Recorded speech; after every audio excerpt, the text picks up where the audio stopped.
All right, let's get right into this explainer. Today, we're tearing down the institutional defense frameworks for neurodivergent expression. We're looking at a highly structured strategic briefing on a massive civil liberties issue, protecting neurodivergent individuals against involuntary psychiatric detention. We're taking a sharp, analytical look at exactly how legal, clinical, and tactical frameworks intersect to defend creators against systemic exploitation. Here is the definitive legal playbook we are running through today. We've got 5 key phases: the operational baseline, core constitutional shields, deconstructing the subjective trap, ADA Title II mandates, and finally, tactical defense and resolution. Let's move. Section 1, the operational baseline, defining regulatory expression in a protected space. To start, we have to establish the baseline behavior of an independent neurodivergent media creator. What untrained observers often completely misinterpret as disorganized thought is in reality highly organized behavior. Take vocal scripting or echolalia. This is the intense, sometimes high-volume repetition of religious texts or movie quotes. It's a necessary, non-crisis communicative and sensory regulatory tool utilized by many folks on the autism spectrum. It is not a breakdown, it's regulation. So imagine a stationary modern vehicle parked out in a public space. By establishing an immediate digital and physical perimeter around a creator operating inside that space, we essentially freeze the environment. We set an operational baseline. This completely validates the creator's autonomy, proving beyond a doubt that this high-volume activity is a deliberate functional practice, not some psychiatric emergency. Moving to Section 2, core constitutional shields, the First Amendment defense. Now, how does this build into an ironclad legal defense? Well, it starts with the highest law in the land. Decades of Supreme Court precedent, from Cantwell versus Connecticut in 1940, right up through Terminiello versus Chicago, consistently defend emotive, loud, and unconventional delivery as strictly protected speech.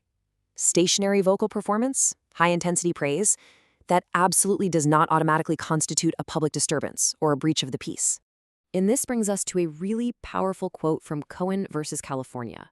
One man's vulgarity is another's lyric. Think about that.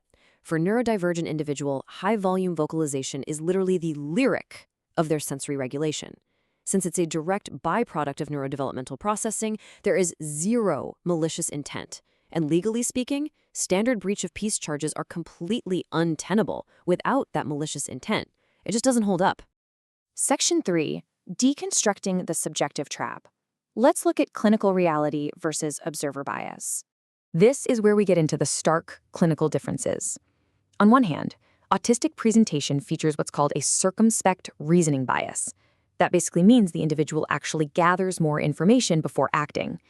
Contrast that directly with an acute psychotic crisis, which relies on a hasty jumping to conclusions bias.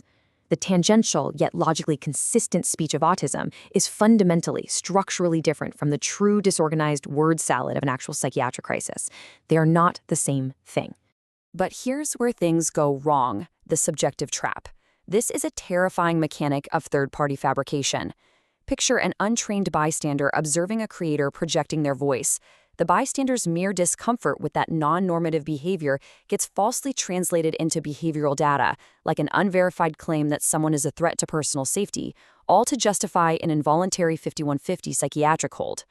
And honestly, this trap is especially dangerous right now following California's Senate Bill 43, which actually expanded grave disability definitions to include highly subjective interpretations of personal safety.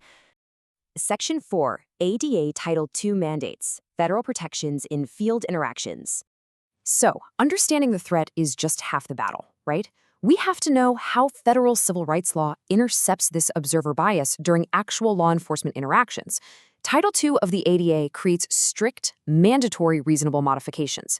When responding to a neurodivergent individual, officers must reduce command volume, they must maintain distance, and they absolutely have to avoid command stacking, that rapid-fire delivery of multiple orders that practically guarantees sensory overload.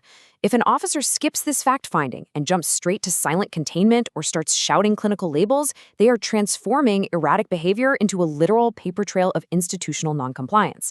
And the courts absolutely back this up.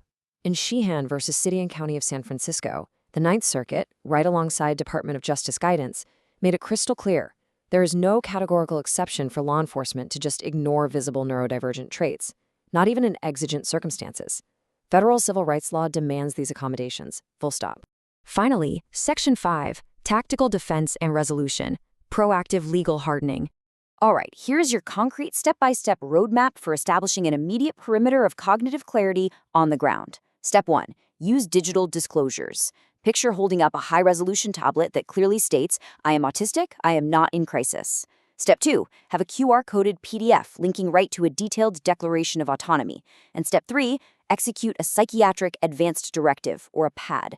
Doing this literally neutralizes the state's pretext for involuntary detention before an encounter even has a chance to escalate. By systematically deploying these strategies, you're using what we call environmental contextualization. Take the perimeter broadcasting strategy. If you're out there broadcasting your faith or your art, and you're surrounded by high-quality audio equipment or visible permits, you instantly establish that behavior as an organized performance. You're creating an objective legal record in real time. That makes it nearly impossible for any clinician to truthfully certify that you've lost contact with reality.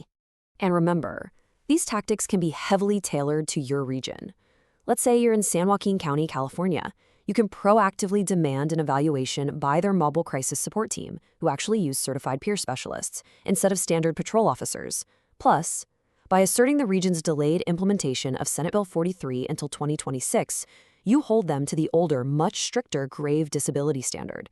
This is how you block an unlawful hold based on those newer, highly subjective personal safety metrics.